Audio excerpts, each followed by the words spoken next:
उस असुर की को अर्थात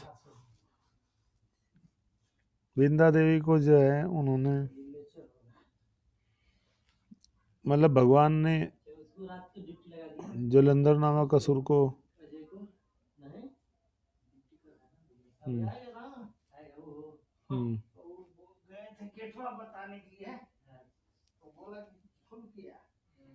असुर को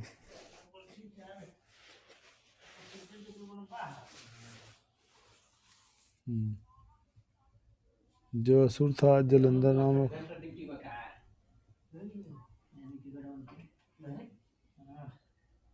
उन सबको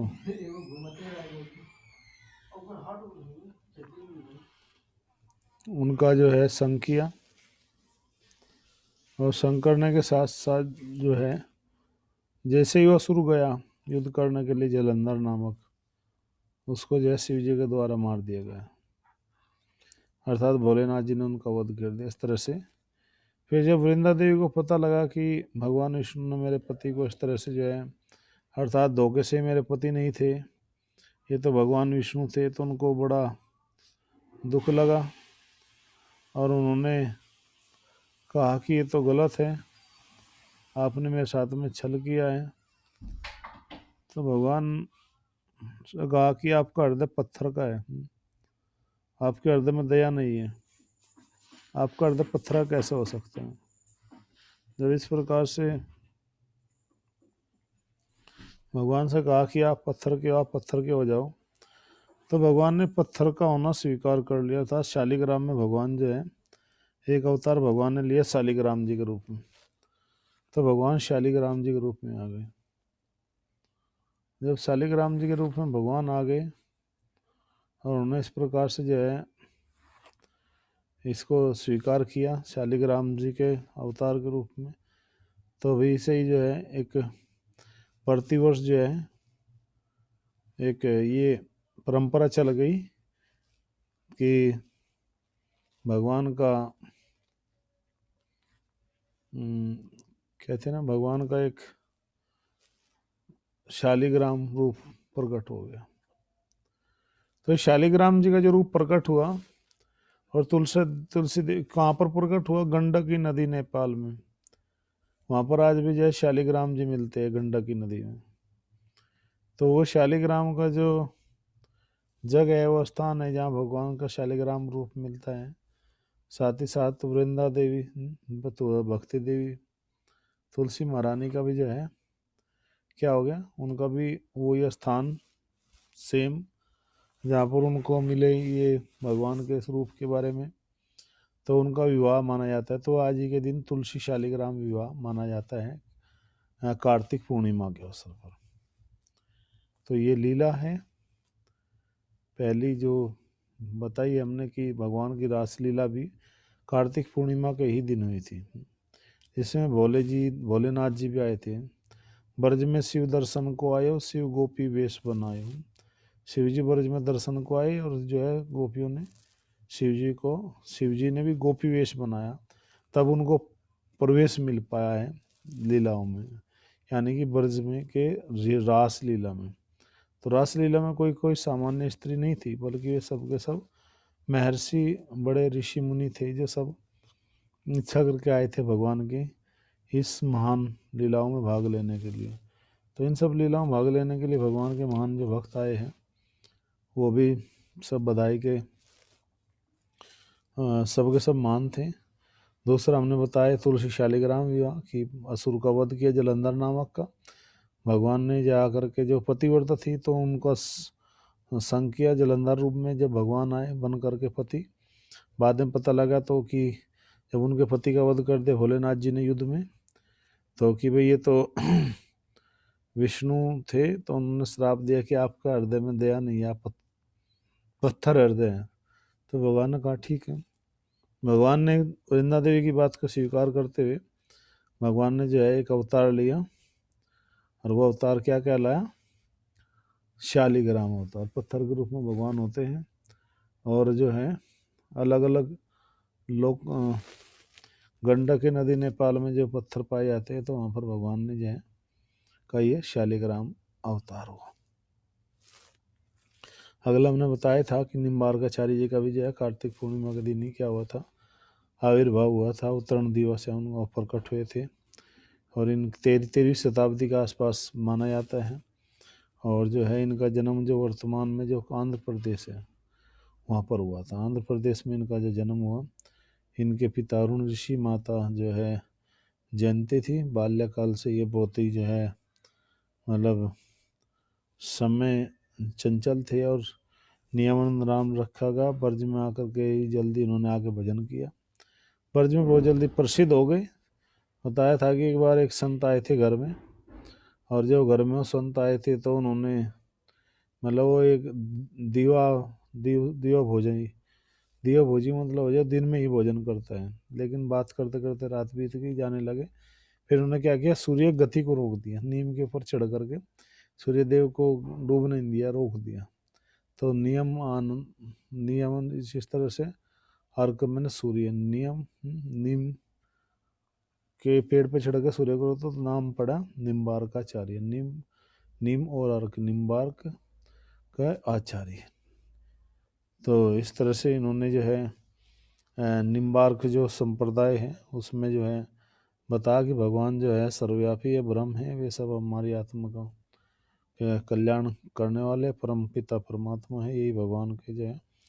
फिर इनको आकर के सनक आदि ऋषि, सनक सनातन जो ऋषि है उन्होंने नारद जी के माध्यम से उनको उपदेश दिया। और ब्रह्म सूत्रों के भाष्य में इन्होंने सदगुरु नारदाय नमः कहा गया है। अर्थात ये माना जाता है कि इनको नारद जी को जो है निम्बार्काचार्य नारद जी ने आकर के निम्बार्काचार्य को जो है गोपाल मंत्र की दीक्षा दी थी। अर्थात चारों कुमार भी आए थे, चारों कुमारों का आशीर्वाद से ये अगले जन्म में फिर जो है क्या चैतन्य महाप्रभु की लीला में जो है क्या बन के आए थे, केशव कश्मीरी पंडित बन के आए थे।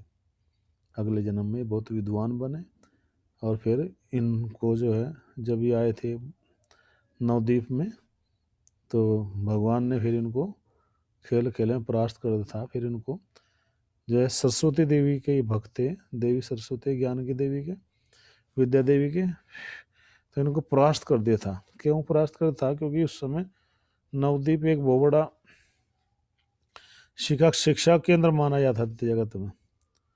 अर्थात उस समय नवद्वीप के समान कोई भी शिक्षा का कोई केंद्र नहीं था। अच्छा, बड़े बड़े विद्वान लोगों का नगर था। लेकिन जब ये केशव कश्मीरी बड़े वो थे और साथ में हाथी बैठ कर चलते थे, नौकर चाकर ढोल बजाते, शंख बजाते, कोई भी आता था शास्त्र करता था और वे किसी से नहीं हारते थे, क्योंकि उनको प्रत्यक्ष रूप में सरस्वती देवी का वरदान मिला हुआ था। तो जब नवद्वीप के लोगों को पता लगा इतना बड़ा विद्वान आ रहा है, अगर हम हार गए उससे तो ये तो हमारी बेइज्जती हो जाएगी, गलत हो जाएगा, तो क्या किया जाए। तो सभी नवद्वीप के वासियों ने मिल करके जो निमाई था अर्थात चैतन्य महाप्रभु, उनको आगे कर दिया। कहा कि अगर ये बालक जीत गया तो हमारी गांव का, हमारे क्षेत्र का नाम हो जाएगा। देखो हमारे यहाँ कितने पढ़े लिखे विद्वान लोग हैं कि बालक भी जो है ने भी हरा दिया। अगर ये बालक हार गया तो कह देंगे भाई ये तो छोटा बालक है और हार गया तो हार गया, क्या किया जा सकता है। दोनों ही बातें इस तरह से रखी गई। जैसे ही आए तो चैतन्य महाप्रभु ने आकर के देखा कि भाई ये बालक जो है बड़ा असाधारण है। सॉरी, केशव कश्मीरी ने देखा कि वो जो हाथी पे चलता था पूरा सम्मान के साथ चलता था। तो चैतन्य महाप्रभु उस समय गंगा जी में स्नान करे थे, नवद्वीप में ही, मायापुर में ही, तो उस पार घाट के। तो तभी उन्होंने आकर के गंगा जी की स्तुति कहा कि आप कौन? तो कहा मुझे नहीं जानते, मैं केशव कश्मीरी पंडित। बोला अच्छा। बोले मास्टर जी सुना, आप बहुत नाम है आपका। बोला बोला गंगा जी के विषय में कुछ सुनाइए महिमा। बोलो अच्छा गंगा जी के विषय में। तो उसने फटाफट जो है सुनाना शुरू कर दिया। जब सुनाना शुरू कर देते एक के बाद ऐसे ही ये श्लोक जब उसके मुख से निकलते जा रहे थे तो चैतन्य महाप्रभु अपन उनके संगी सब सुनते जा रहे थे। तो उन्होंने कहा कि गंगा जी में जो 66 नंबर का जो उन्होंने श्लोक सुना मंत्र, वो साथ ही साथ मंत्र भी बनाते थे। इतने विद्वान थे, ये नहीं कि पहले लिख लिया और वो बोलना है तैयार कर लिया और ये याद कर लिया, नहीं, साथ ही साथ क्या जो 66वें नंबर का जो आपका श्लोक है जो आपने श्रुति में गाया है, उसमें भवानी भर्तु का वर्णन किया गया है। तो भवानी के जो भर्तु है, जो पति है, वो तो भोलेनाथ जी हैं। तो इसमें जो दूसरी बार जो भर्तु शब्द का प्रयोग किया है, तो इससे साबित होता है, ग्रामर की त्रुटि है आपके, कि शायद भवानी के दो पति है। दो पति तो है नहीं उसके। हाँ, उसकी तो बुद्धि चक्कर आ गई, बाप रे बाप, इसने ये बात कहाँ से निकाल ली, इस बात का तो मुझे भी नहीं पता था। अर्थात ग्रामर में मिस्टेक मेरी ढूंढ ले। बोला ऐसा संभव मेरे कोई व्याकरण में त्रुटि नहीं बता सकता। उन्होंने कहा महाराज त्रुटि नहीं बता रहे, मिस्टेक भी है आपके, देख लीजिए आप, हम आपको मतलब त्रुटि तो है लेकिन आप स्वीकार कीजिए। तो इतना सुना तो उसकी तो बेइज्जती होगी, जो कभी नहीं आ रहा। और उस व्यक्ति का क्या हाल होगा, एक बालक से हार गया। उसको रात को नींद नहीं आई कि ऐसा कैसे हो सकता है। उसने सरस्वती देवी का आह्वान किया, सरस्वती जी आई और कहा कि ऐसा कैसे हो सकता है, इस बालक ने मुझे हरा दिया। उसने कहा कि वो कोई बालक नहीं है, बल्कि वो तो जगत का पालक है। इतना बड़ा विद्वान है वो, कि वो तो मेरे ही स्वामी है। अर्थात वो कोई सामान्य बालक नहीं है। इसलिए इसी में भलाई है कि तुम जाओ और जा करके उनसे क्षमा मांगो। ये भगवान है, परम भगवान है, कलयुग के चैतन्य महाप्रभु। तो जब ये बताई बात जो है कि परम भगवान है, कलयुग के चैतन्य महाप्रभु, तो ये आए, उन्होंने भगवान चैतन्य महाप्रभु से अक्षमा मांगी, अक्षमा याचना की। चैतन्य महाप्रभु ने फिर हंसते उनको क्या कर दिया, अक्षमा कर दिया। अर्थात वहाँ पर जो है बताया गया कि भगवान ने उस केशव कसिनी पंडित को भी, उसकी विद्वत्ता को भी हरा दिया, उसको भी ललकार दिया। वो भी एक तरह से क्या हो गया, परास्त हो गया भगवान के सामने। तो भगवान की महिमा तो वही यहाँ पर बताया गया, वही निम्बारकाचार्य थे जो फिर भगवान से मिले आकर चैतन्य महाप्रभु से, उनकी वो जो हार गए थे। तो ये निम्बारकाचार्य की जी के विषय में हुआ। अब जो बताया हमने कि भीष्म देव जी भीष्म पंचक होते, भीष्म जी क्यों नाम पड़ा, क्योंकि सूर्य टरे चंद्र टरे, टरे जगत व्यवहार हम, और भीष्म प्रतिज्ञा न टरे हो जगत व्यवहार। भीष्म सूर्य टल सकता है, चंद्रमा जी टल जाएंगे, टल गए मतलब रुक सकते हैं, नियम बदल सकते हैं कि सूर्यदेव ना निकले भाई, वैसा हो जाए कभी। हालांकि असंभव है, लेकिन ऐसा हो जाए कभी। चंद्रमा जी जो है बदल ले अपनी स्थान को, स्थिति को, ऐसा भी हो जाए कभी। हालांकि हो सकता, लेकिन चलो हो जाए। और जगत व्यवहार, जगत का संसार का व्यवहार बदल जाए, लेकिन ऐसा नहीं हो सकता।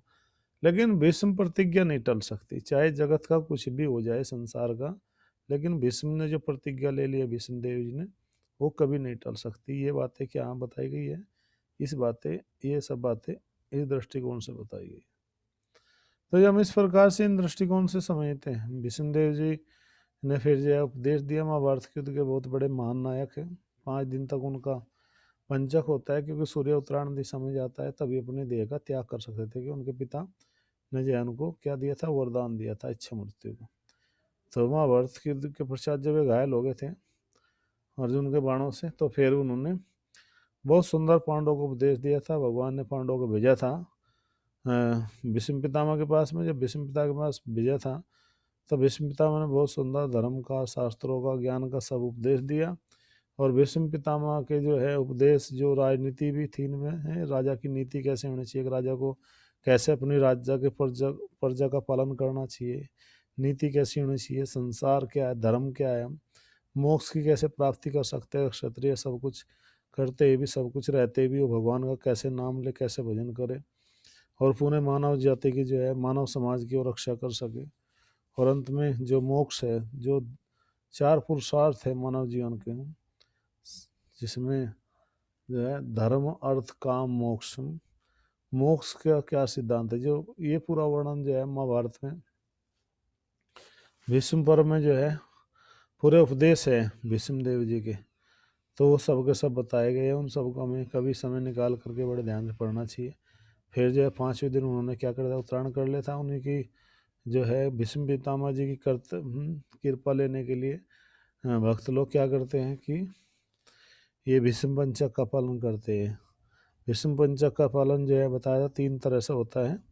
नंबर 1 तो जो है बिल्कुल ही जा रहा है पंचगव्य लेकर के, गौ माता के गोवर्क, गोबर, दूध, दही, घृत, ये 5 चीज़ें लेनी होती हैं।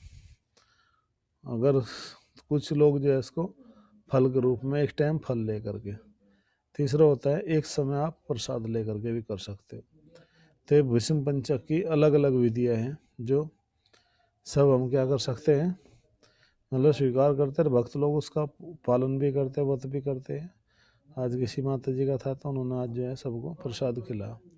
तो सब लोग जब इस प्रकार से भगवान का हम लोग नाम लेते हैं, सबको प्रसाद कथा कीर्तन ये सब सुनाते हैं, तो यही सब कृपा से ही हमें क्या मिलता है, पूरा लाभ मिलता है।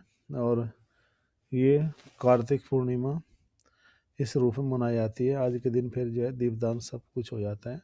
अंतिम दिन को देव दीपावली के रूप में भी लोग जानते हैं, देवताओं की दीपावली, अर्थात दीपावली के 15 दिन बाद जो है इस दीपावली को मनाया जाता है कार्तिक पूर्णिमा, जो अंत हो गया है। अब केवल कार्तिक पूर्णिमा का ही नहीं या कार्तिक मास का ही नहीं, बल्कि पूरे चतुर्मास का जो है क्या हो गया, समापन हो जाता कार्तिक पूर्णिमा। आज से जो है नया महीना शुरू हुआ है। अब की बार बड़ा अच्छा है कि इंग्लिश कैलेंडर का भी नया महीना शुरू हो गया है। आज से नया महीने का शुरुआत हुई है अंग्रेजी में, नया महीना दिसंबर का। और जो है हमारी ऋतु भी बदल गई है, महीना बदल गया है, मार्च इसका महीना चल रहा है, मंगसर का। तो जिस प्रकार से पूरा एक प्रक्रिया है पूरे कार्तिक पूर्णिमा की, इसको हमें बड़े प्रेम से, बड़े व्यवहारिक दृष्टिकोण से जो है इन सब को सुनेंगे, इन पालन करेंगे, तो हम भक्ति में बहुत ही अच्छी तरह से आगे बढ़ सकते हैं। तो ये सब कार्तिक पूर्णिमा का था जो हमने आपको बताया। अभी यदि कोई भी किसी व्यक्ति को जिज्ञासा, कोई प्रश्न हो तो पूछ सकता है। हरे